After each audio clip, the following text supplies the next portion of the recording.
As a 7-year-old boy living in the Arabian Peninsula, I was consistently told by my parents to always wear my shoes. And I understood why. I knew that shoes would protect my feet against the many threats to be found in the desert, such as snakes, scorpions, and thorns. One morning after a night's camping in the desert, I wanted to go exploring, but I did not want to bother putting on my shoes. I rationalized that I was only going for a little wander, and I would stay close by the camp. I told myself that flip-flops were shoes, of a sort. And anyway, what could possibly happen? As I walked along the cool sand, in my flip-flops, I felt something like a thorn going into the arch of my foot. I looked down and saw, not a thorn, but a scorpion. The pain of the sting began to rise from my foot and up my leg. I grabbed the top of my leg to try and stop the searing pain from moving further, and I cried out for help. My parents came running from the camp. I sobbed while my parents loaded me into a car and set off across the desert towards the nearest hospital, which was over 2 hours away. The pain through my leg was excruciating, and for that entire journey, I assumed that I was dying.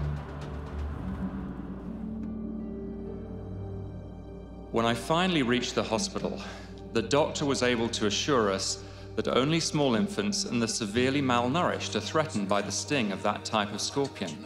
He administered an anesthetic, which numbed my leg and took away any sensation of pain. Within 24 hours, I no longer had any effects from the sting of the scorpion, but I had learned a powerful lesson. I had known that when my parents told me to wear shoes, they did not mean flip-flops.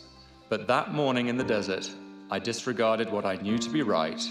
I ignored what my parents had repeatedly taught me. I had been both lazy and a little rebellious, and I paid a price for it.